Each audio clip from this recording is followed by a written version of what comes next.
1장 1절에서 4절 말씀입니다.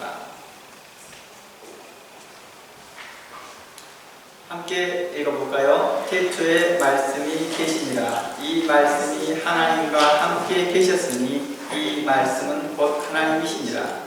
태초에 하나님과 함께 계셨고 만물이 그로 말미암아 지은 바 되었으니 지은 것이 하나도 그가 없이 된 것이 없느니라. 그 안에 생명이 있으니 이 생명은 사람의 빛이라. 아멘. 요한복음 1장 1절에서 4절 말씀에서 성경은 우리에게 이렇게 증거합니다. 예수 그리스도는 우리의 구원자일 뿐만 아니라 예수 그리스도는 우리의 창조자입니다 라고 증거합니다.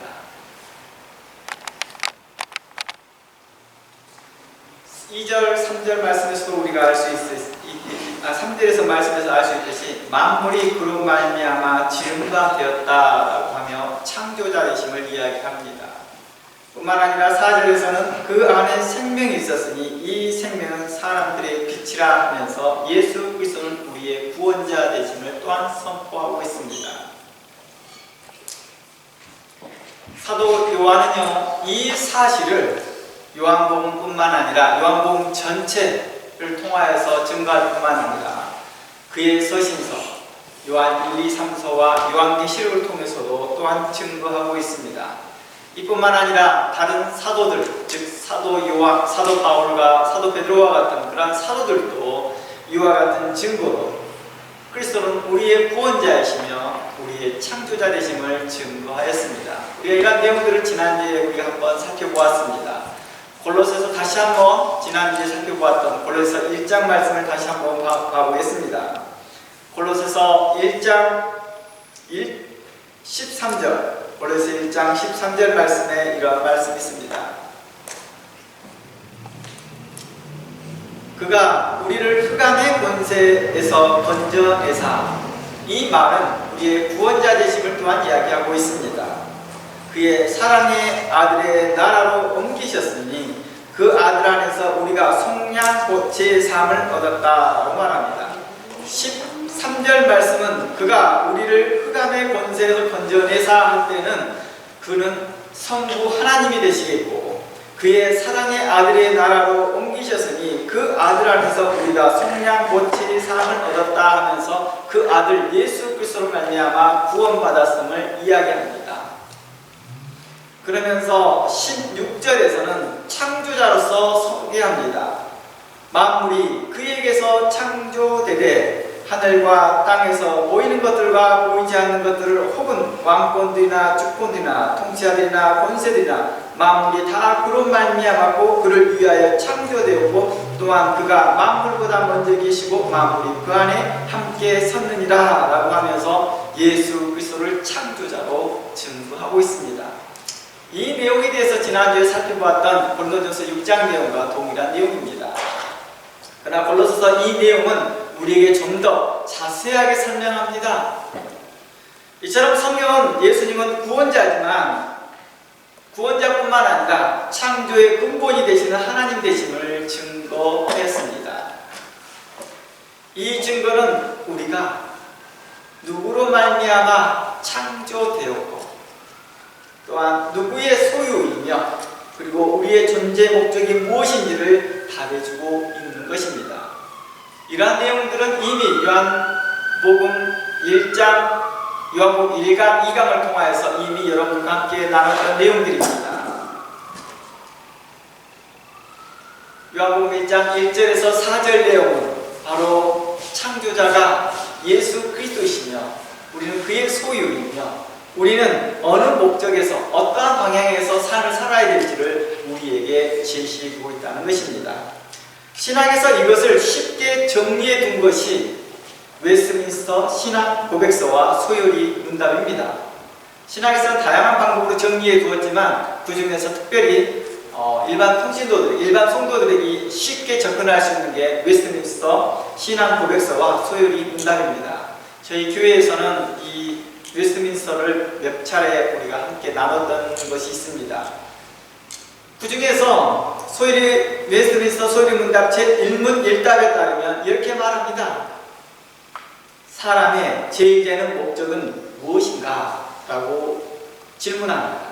그에 대한 답변으로 하나님을 영화롭게 하는 것과 또 그를 하나님을 영원토록 즐거워하는 것이다 라고 답을 하였습니다. 이 답은 우리의 신앙 고백서입니다. 우리의 신앙 고백은요, 이 신앙 고백은 역사상 가장 아름답고 명확한 고백 중 하나라고 많은 신학자들은 평가하고 있습니다. 가장 아름답다, 가장 고귀한 고백이다, 신앙 고백이다 라고 말합니다. 사람들의 첫째 되는 제일 첫 번째 되는 목적이 무엇이냐, 제일 되는 그 목적이 무엇이냐에 대한 답변에 대하여 많은 학자들은 와, 정말 탁월한 답변이다, 탁월한 신앙 고백이다 라고 했습니다. 도마가 이렇게 고백하는 것과 같지요. 저는 그리스도시요 하나님의 아들입니다. 바로 이러한 고백들, 베드로의 고백과 또 도마의 고백, 그리고 웨스트민스터의 이러한 신앙 고백은 우리가 본받을 만한 꼭 신앙 고백입니다. 우리의 삶에서 녹아내리도록 우리는 계속 묵상해보고 우리의 삶에서 그걸 경험해보는 것입니다. 당시 이 웨스트민스터가 만들어진 이 배경 가운데는요, 당시 바른 신학과 바른 성경적 가치관을 사모하는 믿음의 사람들을 통하여서 만들어진 것입니다. 성경이 말하는 참된 신앙이 무엇인가에 대해서 말하고 싶었던 것입니다. 당시에는 종교개혁이 일어나고 난 이후에 여러 가지로 영적으로 신앙적으로 갈림길이 많았습니다. 무엇이 맞을까?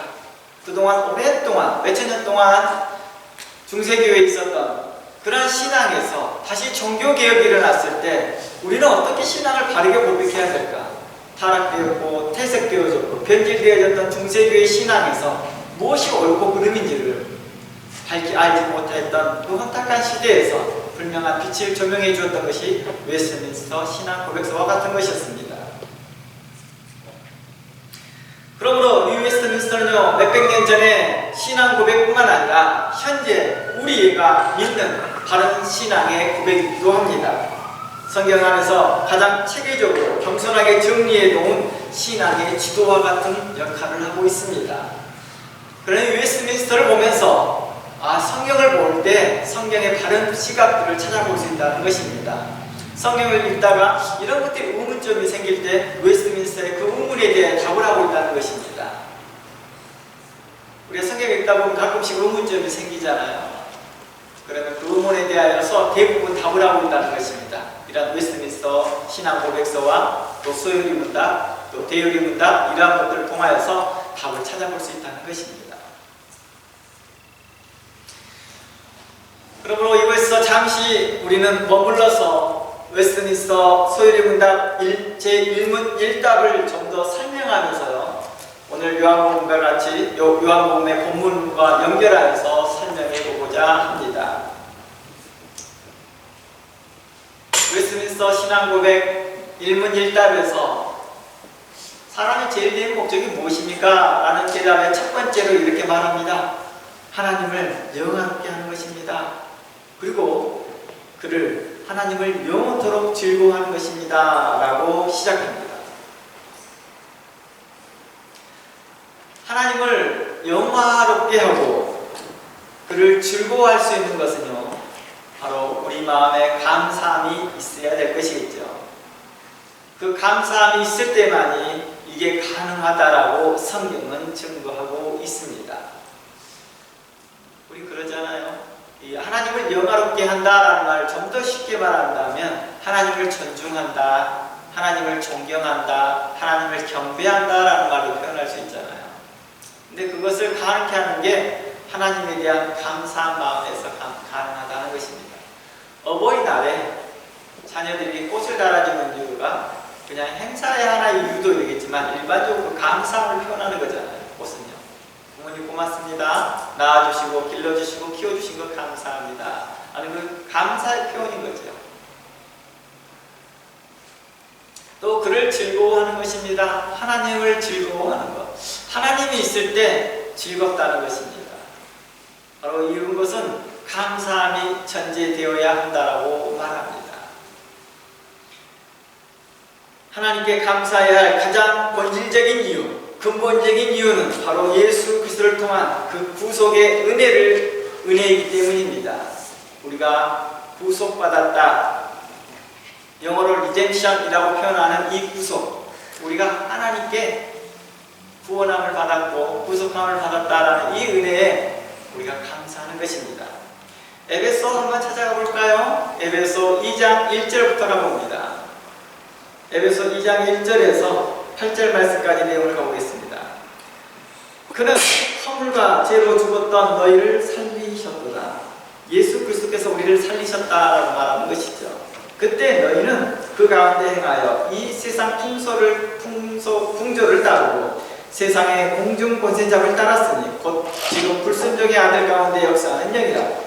전에는 우리도 다 그 가운데서 우리 육체 욕심을 따라 지내며 육체와 마음이 원하는 것을 하여 다른 이들과 같이 본질상 진노의 자녀였더니 긍휼이 풍성하신 하나님이 우리를 사랑하신 그 큰 사랑을 인하여 허물로 죽은 우리를 그리스도와 함께 살리셨고 너희는 그 은혜로 구원을 받은 것이라. 또 함께 일으키사 그리스도 예수 안에서 함께 하늘에 앉히시니 이는 그리스도 안에서 우리에게 자비하심으로써 그 은혜의 지극히 풍성함을 오는 여러 세대에 나타내어 하심이라.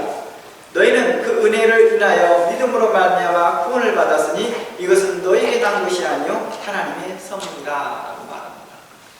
그러니까 일반적으로 누구에게나 선물을 받으면 감사합니다 라고 표현하잖아요. 그렇죠?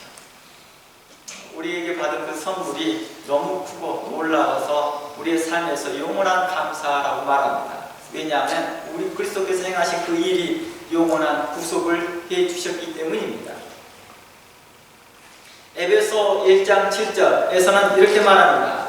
우리는 그리스도 안에서 그 은혜의 풍성함을 따라 그 은혜로 말미암아 속량 곧 제사함을 받았다라고 증거하고 있습니다.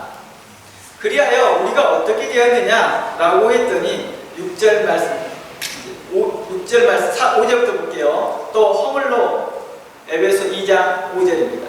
허물로 죽은 우리를 그리스도와 함께 살리셨고 너희는 그 은혜로 구원을 받은 것이라. 또 함께 일으키사 그리스도 안에서 함께 하늘에 앉히셨다라고 말합니다. 하늘에 앉히셨다라는 것은 하나님의 통치하심을 받는다라는 것입니다. 하나님의 인도함을 받는다라는 것입니다. 이것을 하늘에 앉히셨다라고 말합니다. 내 영혼이 은총 입어 중한 재진 복을 보니 그 어디나 하늘나라라는 것은 바로 내가 죄의 사함을 받고 죄의 대속함을 받았고 난 후에 주님께서 나를 통치하시라는 것입니다. 나를 인도하시더라라는 것입니다. 그 은혜에 감사하는 것입니다.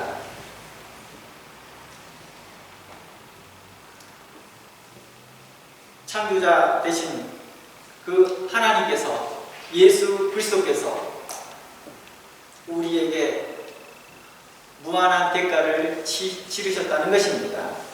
로마서 5장 8절 한번 가봅니다.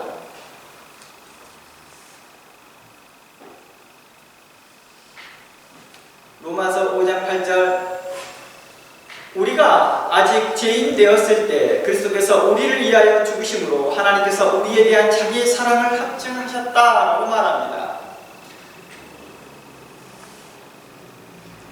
아까 우리가 불렀던 그 찬양 가운데에서 우리의 죄에 대하여서 어떻게 보십니까? 불쌍히 여기시더라는 것입니다. 찬양의 가사에서도 그렇게 나와 있습니다. 그 죄에 대하여서 우리를 불쌍히 여기신다. 가엾게 여기시고 자비로우신 하나님. 그래서 뭐라 말씀하느냐? 이 본문의 초점은 하나님의 사랑이 있습니다.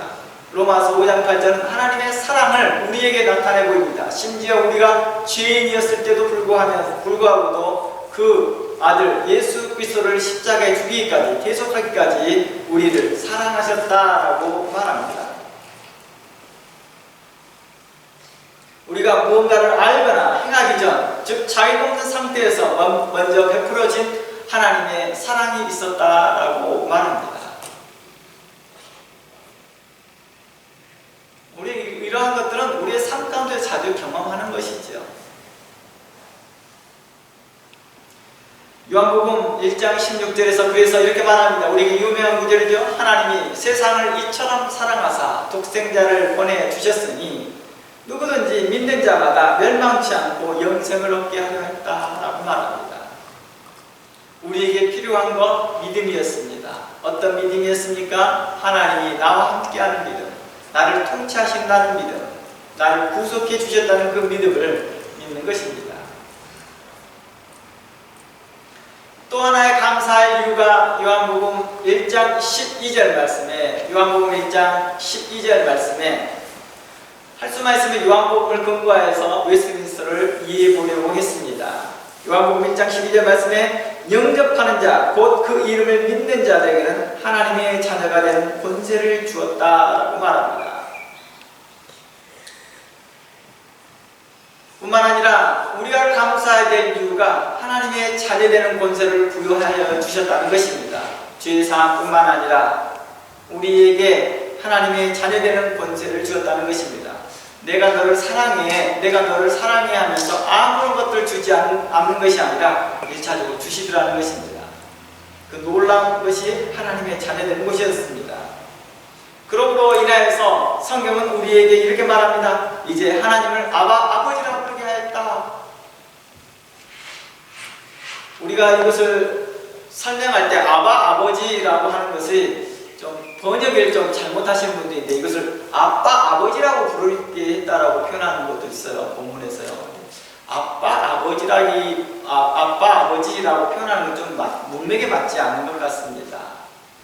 아버지라고 하는 것은 아바라고 하는 것은 아람어입니다. 아람어. 그리고 아버지라고 표현하는 헬라어는 파테르입니다. 그러니까 헬라어 본문을 보면 아바라는 아람어와 파테르라는 헬라어를 해놓은 것입니다. 그러니까 아람어로도 적고 헬라어로 적은 것입니다. 그러니까 예를 들어서 이거 같은 것입니다. 달리다굼, 에바다 이렇게 말하잖아요. 그러면 뒤에 똑같이 헬라어로 써놓잖아요. 그렇죠?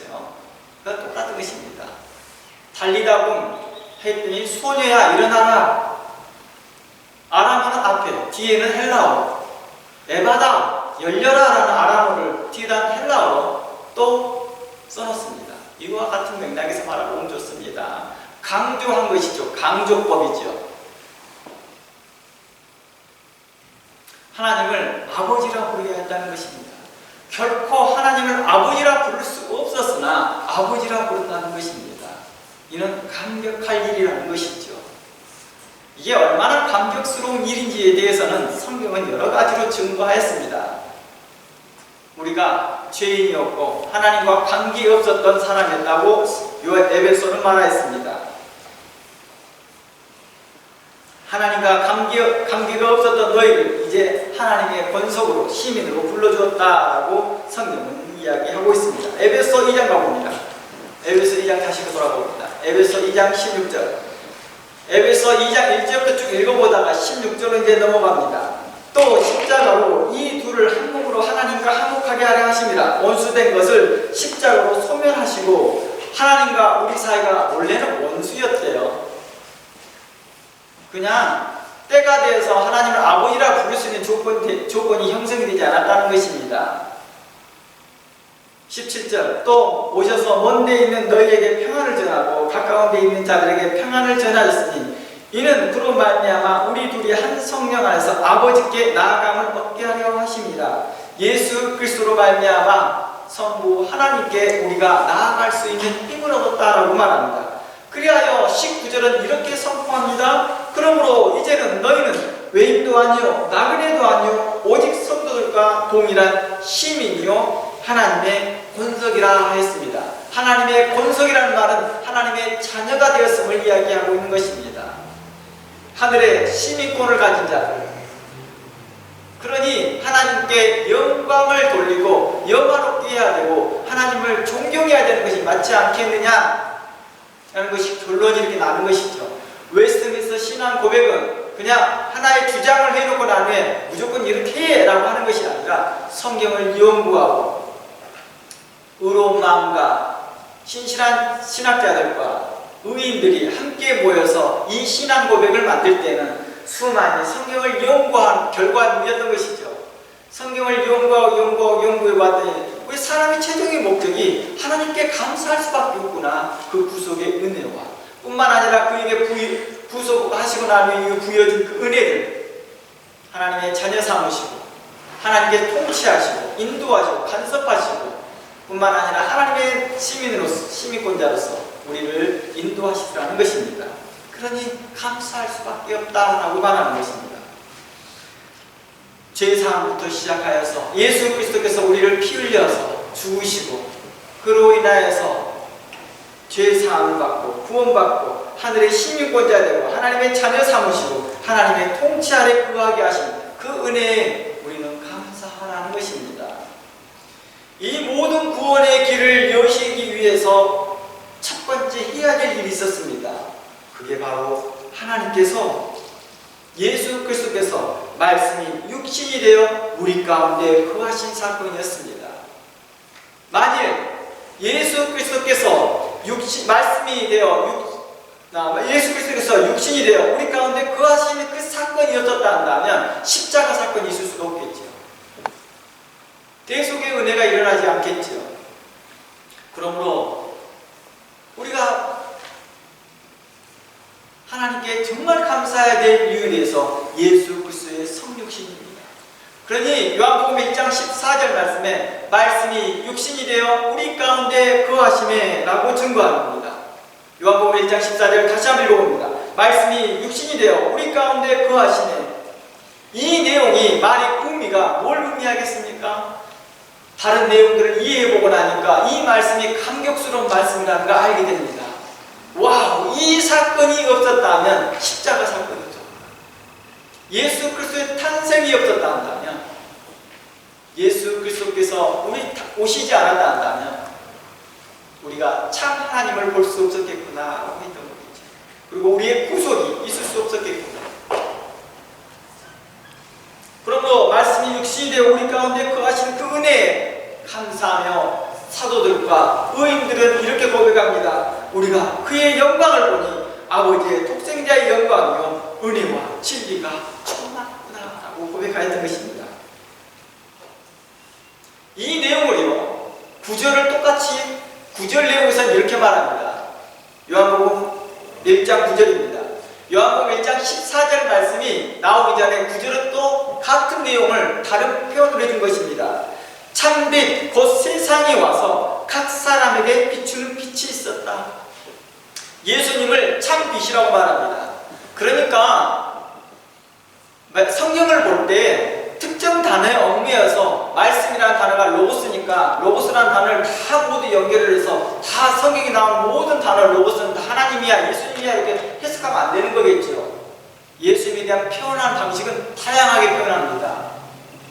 요한복음 1장 9절에서는 예수 그리스도를 이제 참빛이라고 소개합니다. 참빛이 세상에 왔다. 이 말은 말씀이 육신이 되었다는 말과 같은 뜻이에요. 그리고 각 사람에게 비추는 빛이 있었다. 이 말은 우리가 그의 영광을 보니 아버지의 독생자의 영광이요 은혜가 진리가 충만하도다라는 말씀과 같은 뜻이라는 것입니다. 그것을 한마디로 빛이라 하였고 그것을 빛이라는 말을 14절 풀어서 설명해 둔 것이 아버지의 독생자의 영광이요 은혜와 진리가 충만한 그 빛을 보았던 것입니다. 그리고 9절 내용을 4절에서는 이렇게 말합니다. 4절에서는 그 안에 생명이 있었으니 이 생명은 사람들의 빛이라 하며 그 빛이 우리의 구원이요 생명 되심을 증거했다는 것입니다. 4절, 9절, 14절은 서로 연결되어 있었던 거죠. 따라서 거짓된 병기주의자들의 그 가연설처럼 그리스도께서 인간으로 오신 것처럼 보인 것이 아니라 실제로 그리스도는 육체로 오시고 우리와 같은 몸으로 오신 것을 증거했던 것입니다. 그리하여 마태복음 1장은 이렇게 증거합니다. 마태복음 1장 가봅니다. 마태복음 1장 18절입니다. 마태복음 1장 18절 예수 그리스도의 나심은 이러하니라. 이제 성경 본문 하나하나가 와 이렇게 의미에서 이런 맥락에서 설명했구나는 걸 알게 되는 것이죠. 깨닫게 되는 것이죠. 18절 말씀에 예수 그리스도의 나시는 이러하니라. 그의 어머니 마리아가 요셉과 약혼하고 동거하기 전에 성령으로 잉태된 것이 나타나니 그의 남편 요셉은 의로운 사람이라 그를 드러내지 아니하고 가만히 꿈고자 하여 이 일을 생각할 때 주의 사자가 현명하여 이르되 다윗의 자손 요셉아 내 아내 마리아 데려오기를 무서워하지 말라. 그에게 잉태된 자는 성령으로 된 것이라. 아들을 낳으리니 이름을 예수라 하라. 이는 그가 자기 백성을 그들의 죄에서 구원할 자이시니라. 이 모든 일이 된 것은 주께서 선지자로 하신 말씀을 이루어 하심이라 하였으되 보라 처녀가 잉태하여 아들을 낳을 것이요 그의 이름을 임마누엘이라 하였니라 했으니 이를 번역한즉 하나님이 우리와 함께 계시다 함이니라. 마태복음 1장 내용이 바로 예수 그리스도께서 우리와 같은 몸을 입으셨다는 사건을 이야기해주고 있는 것입니다. 우리와 똑같은 체질을 입고 우리와 똑같은 몸으로 오셔 이 땅에 오셨음을 이야기해주고 있는 것입니다. 이는 이 본문을 통해서 우리가 알 수 있는 게 무엇입니까? 지금까지 앞에 설명했던 내용을 통해서 알 수 있던 것은 그리스도께서 우리를 구속하기 위해 인간이 되셨던 사건을 이야기하고 있습니다. 피조물의 한계, 인간의 그 한계에 있는 그 몸에 오셨다, 똑같은 몸으로 오셨다는 것입니다. 창조주가 피조물의 그 한계 속에 두고 오신 겁니다. 제한된 몸을 스스로 취하신 것입니다. 피조물의 고통과 죽음을 친히 겪으시고 스스로 결정하고 오실 거라는 것입니다. 무한하신 하나님께서 유한한 인간의 몸으로 오셔서 친히 모든 고통을 안고 친히 우리를 사랑하신 그 사랑으로 인하여 그 열심으로 십자가에서 죽으시고 우리를 구속하셨다는 것입니다. 이는 하나님의 사랑을 나타내 보이고자 하는 그 열심이었습니다. 하나님의 그 열심, 예수 그리스도의 그 열심은, 우리를 향한 그 열심은 우리를 구속하였을 뿐만 아니라 우리로 하나님의 자녀 삼으시고 우리로 하늘의 시민권자로서 하늘의 통치를 받는 자로서 우리를 세우셨다는 것입니다. 이 모든 것들을 예수 그리스도께서 이렇게 행하셨던 이 모든 것들을 정말 가까이서 보고 경험한 사도들과 신약의 성도들이 다 함께 증거하기를 14절에서 이렇게 말하는 거예요. 말씀이 육신이 되어 우리 가운데 거하셨다라고 증거한 것입니다. 말씀이 육신이 되어 우리 가운데 거하셨다. 이 말이 신약의 성도들과 사도들이 직접 그 하나님을 경험하고 난 후에 기록한 거라는 거예요. 요즘 들어보면 이단 교주들을 뭐예요? 신격화잖아요. 그들이 왜 어떻게 해서 신격화해요? 그들이 그 짧은 경험으로 이야기하더라는 거예요. 그러나 그들은 어떤 경험을 했어요? 사도들이 경험 어땠어요? 예수 그리스도가 죽으시고 부활하시고 승천하시고 난 후에 오순절 사건이 있고 난 후에 때에서야 그때서 그들은 이렇게 고백합니다. 말씀이 육신이 되어 우리 가운데 거하셨습니다. 그들은 예수 그리스도의 부활을 경험하고 난 후에 도마의 고백처럼 주는 그리스도시요 하나님 살아계신 하나님의 아들입니다 라고 고백할 수 있었던 것입니다. 도마의 고백은 참으로 하나님입니다. 참으로 하나님입니다. 그리스도께서 우리를 구원하신 것이 이제 우리에게 설명하고 싶은 것이 무엇이냐? 말씀이 육신이 되었다. 이 말의 맥락이 무엇이냐? 우리 가운데 함께 계셨다. 우리가 그의 영광을 보았다. 이 말의 맥락이 무엇이냐? 또 마태복음에서는 임마누엘 우리와 함께 하신 하나님이란 이 맥락이 무엇이냐? 그리스도께서 우리를 구원하신 것이 바로 이곳 현장이라는 것입니다. 바로 우리에 있는 그 현장에서 우리를 구원하셨다는 것입니다. 우리의 곁에서 구원하셨다는 사실입니다. 물에 빠진 베드로를 직접 손으로 내밀어서 건지심받았다는 것입니다. 말씀만 해도 될 텐데 친히 찾아오셔서 우리를 구원하신 것입니다. 사망의 음침한 골짜기에 있을 때 주께서는 친히 오셔서 그 지팡이와 막대기로 우리를 인도하셨고, 불광로에서 들어가 있던 그 자리에서 친히 오셔서 그들을 보호하시고 지키시던 하나님이시라는 것입니다. 굶주린 사자굴에 던져져 있을 때 주께서는 친히 오셔서 그를 구원하시고 인도하신 하나님이시라는 것입니다. 바로 이것을 표현하시고 있다는 것입니다. 말씀이 육신이 되셔 우리 가운데 거하시네 우리가 그의 영광을 보았다. 그는 임마누엘 우리와 함께 하시는 하나님이시다라고 말합니다. 그러니 우리가 하나님께 감사하지 아니할 수가 없도다라고 하는 것입니다. 하나님은 우리를 구원하시기 위해 잠시 타인의 몸으로 온 것이 아니었습니다. 하나님이 직접 살과 피가 있는 우리와 같은 몸으로 우리와 함께 하셨습니다. 자신의 피와 살과 생명으로 우리를 구원하시기를 기뻐하셨다는 것입니다. 그리스도의 구속은 단순히 죄를 덮어주는 것이 아니라 율법의 요구와 공의를 만족시켜주기 위해서 예수 그리스도께서는 자신의 살과 피를 입고 오셨던 것이고 그 생명을 내놓으셨던 것입니다. 그 이유가 바로 율법의 요구를 들어주기 위한 것이었습니다. 성경은 이렇게 말합니다. 히브리서 9장 7절 가봅니다. 히브리서 9장 7절입니다. 이곳에 보면 둘째 장막은 대제사장이 홀로 1년에 한 번씩 들어가되 자기와 백성들의 허물을 위하여 드리는 피 없이는 아니하나니 성령이 이로써 보이신 것은 첫 장막에 서 있을 동안에 성소에 들어가는 길이 아직 나타나지 아니한 것이니라. 이 장막은 현재까지 비우니 이에 따라 드리는 예물과 제사는 섬기는 자를 그 양심상 온전하게 할 수 없나니 이런 것은 먹고 마시는 것과 여러 가지 씻는 것과 함께 육체 예법일 뿐 개혁할 때까지 맡겨둔 것이라. 이 개혁할 때가 바로 예수 그리스도의 오심이었습니다. 바로 예수 그리스도의 오실 때까지 이렇게 감추었다는 것입니다. 이게 바로 창세로부터 감추어진 비밀들이겠죠.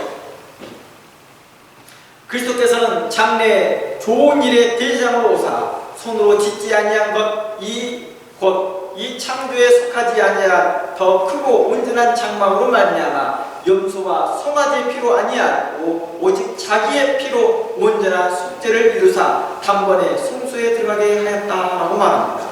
염소와 항소의 피와 및 암송아지의 죄를 부정한 자에게 뿌려 그 육체를 정결하게 하여 거룩하게 하거든 하물며 영원하신 성령으로 말미암아 흠없는 자기를 하나님께 드린 그리스도의 피가 어찌 너희 양심을 죽은 행실에서 깨끗하게 하고 살아계신 하나님을 섬기게 하지 못하겠느냐라고 합니다.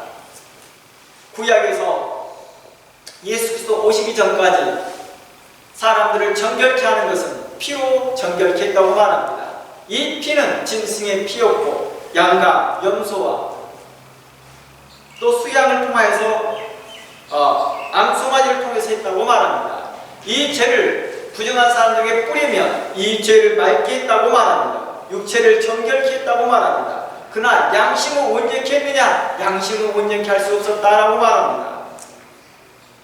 하물며 육체를 정결케 하여 거룩하게 하였거든 하물며 14절 영원하신 성령으로 말미암아 흠없는 자기를 하나님께 드린 그리스도의 피가 어찌 너희 양심을 죽은 행실에서 깨끗하게 하고 살아계신 하나님을 섬기지 못하게 할 것이냐라고 말합니다. 살아계신 하나님을 섬기게 할 수 있는 힘을 줬다는 것입니다. 하나님을 아버지라 하나님 앞에 대해서 항상 온수 같은 나아가 내가 하나님을 아버지라 부를 수 있게 했다는 것입니다. 내 양심이 하나님 앞에 온전하지 못해요. 항상 뭔가를 잘못한 것 같고 뭔가에 부족한 것 같고 내가 뭔가에 항상 부족한 아들, 부족한 자녀로서 보였으나 이제 담대하게 말한다는 것입니다. 내 양심이 하나님께 담대하게 나아갔다고 말합니다. 죄가 있어서 하나님을 하나님이라 부를 수도 없었습니다. 죄가 있어서 하나님을 아버지라 부를 수도 없어요. 더욱 아버지는 뭐 생각도 못했겠지요. 하나님이라도 부를 주기가 어려웠던 이 시기에 하나님을 아버지라 부르게 하는 그 놀라운 은총이 있었다는 것입니다. 그거 있잖아요. 돌아온 탕자의 비유를 통해서 저는 아버지의 아들이라 칭함 받은 것도 감당하지 못하겠나이다. 아버지의 종으로서만 이 인정해주고 나는 감사하겠습니다 했더니 아버지는 그 돌아온 탕자의 손가락에 금가락지를 끼워주고 아들이라 칭해주시며 그리고 거기에 있는 살진 소와 양을 잡아서 잔치를 합니다. 바로 하나님의 사랑을 우리에게 이렇게 표현해 준 것입니다. 내가 내 아들 독자 예수 그리스도를 주기까지 너를 사랑하여노라 라고 했던 것입니다. 베드로전서에서는 이 사건을 이렇게 말합니다. 흠없고 점없는 어린 양 같은 그리스도의 보배로 피로 된 것이다 라고 말합니다. 흠없고 점없는 어린 양 같은 그리스도의 보배로 피라고 말합니다. 이러한 사건을 미리 계시받았던 자가 있었습니다. 바로 세례 요한이었습니다. 세례 요한은요 이렇게 증가합니다. 요한복음 1장 29절입니다. 요한복음 1장 29절 말씀에 이튿날 요한이 예수께 나오심을 보고 이르되 보라 세상 죄를 지고 가는 하나님의 어린 양이로다 라고 말합니다. 세례 요한이 어떻게 해서 그리스도를 하나님의 어린 양이라고 증거할 수 있을까요? 세례 요한은 나시린이었습니다. 처음부터 하나님께서 선택되어지고 선지자로서 선택되어진 사람입니다. 태어나기 전부터요. 이것을 나시린이라고 말하죠. 성경에서 나시린 대표적인 몇 사람들이 있습니다. 그 중에 한 사람이 바로 세례 요한이었습니다. 세례 요한은 하나님께 계시를 받습니다. 그리고 말합니다. 그리스도는 하나님의 어린 양, 세상의 죄를 지고 갈 그 어린 양, 마지막 어린 양, 최초이고 마지막 어린 양이죠. 처음이요 마지막이신 그 어린 양이 우리의 모든 죄를 사하시고 흠없고 점없는 어린 양 그리스도의 보배로운 피로 된 것이라 함과 같이 베드로의 증거와 같이 예수 그리스도는 바로 우리의 세상 죄를 지고 가는 우리의 죄를 지고 가는 하나님의 어린 양이었다는 것입니다. 이제 웨스트민스터 내용을 좀 더 두 번째 내용으로 연결해서 보겠습니다. 물론 첫 번째와 두 번째 내용이 감사할 내용이 연결되어 있습니다.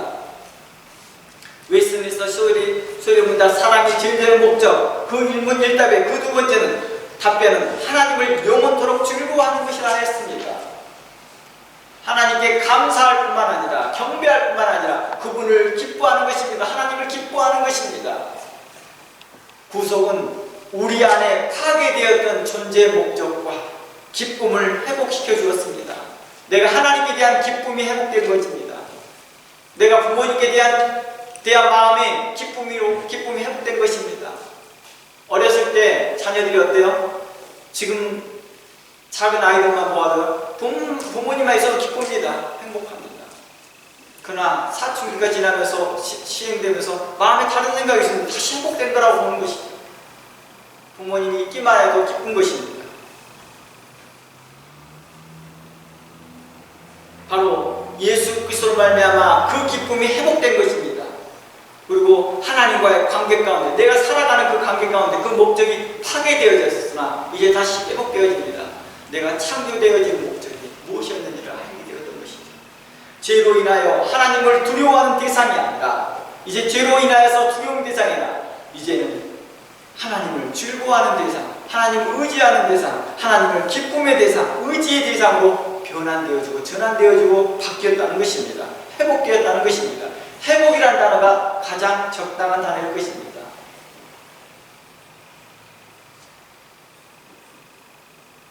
소유문답은요, 바로 소유문답 제1문 1답은 바로 이곳에서부터 시작된 것입니다. 우리가 회복되었다. 하나님을 기뻐하게 되었고, 전에는 하나님을 기뻐할 수 없었으나 이제는 하나님을 기뻐하더라는 것입니다. 전에는 하나님에 대하여 원망하였고 하나님에 대해서 불평하였고 하나님에 대해서 가까이 갈 근접할 수 없는 범죄에 있는 그 범이 너무 무섭고 두렵고 떨리고 영광의 자리에 있었던 것이나 이제는 내가 하나님을 가까이 할 수 있는 대상으로 바뀌었다는 것입니다. 죄로 인하여서 우리는 하나님을 영화롭게 할 수도 없었고 즐거워할 수 없는 영적 사망 상태였으나 이제 예수 그리스도로 말미암아 방황하는 존재에서 삶의 방향과 삶의 목적이 분명해져가고 있다는 것입니다. 그리스도인이라고 말하는 것은 내 삶이 예수 그리스도께 향하고 있다는 것입니다. 그리스도인, 내가 내 삶의 목적이 하나님께 향하고 있다는 것입니다. 바로 하나님 아버지께서 예수 그리스도를 이 땅에 보내주셔서 우리를 구속하였으니 하나님을 기쁘게 하는 것이 내 삶의 목적에 대해서 방향이 정해지는 것입니다. 하나님을 영원토록 즐거워하는 것은 그리스도께서 말씀이 육신이 되어서서 그리스도께서 육신을 입고 이 땅에 오신 것에 대한 감사함이 없고는 결코 이러한 것들이 보이지 않겠죠. 알 수 없겠죠. 우리가 누리는 행복이 무엇입니까? 바로 예수 그리스도입니다. 예수 그리스도로 말미암아 우리는 그 구원함을 얻었습니다. 오늘 좀 전에 우리가 함께 불렀던 찬양이 이런 것이 있었습니다. 구주 예수 의지함이 심히 기쁜 일일세. 내게 왜 그렇게 기쁠까요? 구주 예수를 의지함이 내게 기쁘다는 것입니다. 내가 하나님을 기뻐하는 것입니다. 내가 아버지를 기뻐하는 것이고 예수 그리스도를 기뻐합니다. 오직 주로 인하여 사는 것입니다. 내가 이렇게 기뻐함이 이런 내용도 있습니다. 그리 아니하실지라도 오늘 피었다 지는 이름 없는 꽃과 같다 할지라도 바다에 피는 파도 안개와 같다 할지라도 나는 하나님을 기뻐합니다. 내가 이 땅에서 아무런 소득 없이 아무런 영향력이 없는 사람처럼 안개와 같이 사라져버리고 잠시 피었다가 지워버리는 꽃과 같다 할지라도 나는 하나님으로 인해서 만족합니다. 나는 하나님으로 인해 감사합니다. 내가 하나님으로 인해 기뻐합니다 라는 것입니다. 왜냐? 주께서 나를 붙드시고 인도하시고 나를 귀하다 인도하시는 그 하나님을 믿기 때문입니다. 하나님을 무속 독재자가 아니라 우리의 목자임을 기뻐하는 것입니다. 목자 되심을 깨닫는 것입니다. 전에는 하나님이 마치 독재자라고 마치 하나님이 마치 나에 대해서 강포를 행하는 사람처럼 보였으나 이제 알고 봤더니 나를 인도하시는 분이셨구나.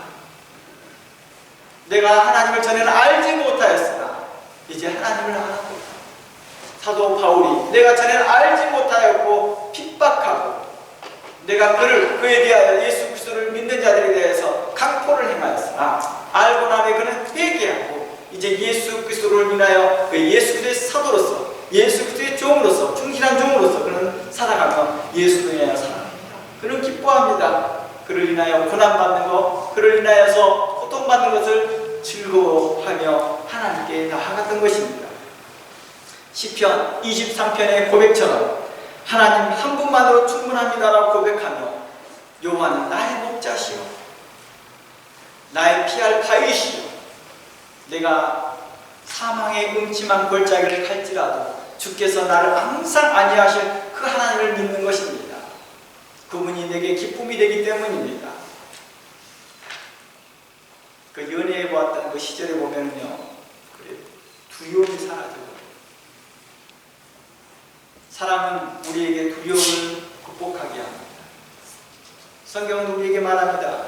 예수 그리스도를 사랑함이 두려움을 극복하게 합니다. 예수 그리스도를 기뻐함이 두려움을 극복하게 합니다. 정신적 승리가 아니라 주께서 친히 우리와 함께하는 그 놀라운 사건 때문입니다. 용광로에서도 함께하셨고 사자굴에서도 함께하였고 사망의 음침한 골짜기에서도 주님께서는 우리와 함께 하신 하나님이십니다. 그 하나님을 우리는 하나님 그리스도라 예수라 구주라 나의 하나님이라 우리는 부릅니다. 또 그분은 우리를 사랑하시되 끝까지 사랑하시더라는 것입니다. 그 하나님께 감사하며 그분을 경배하며 그분을 항상 즐거워하며 하나님께 나아가기를 주의 이름으로 축원합니다. 다 함께 기도합니다. 하나님 감사합니다.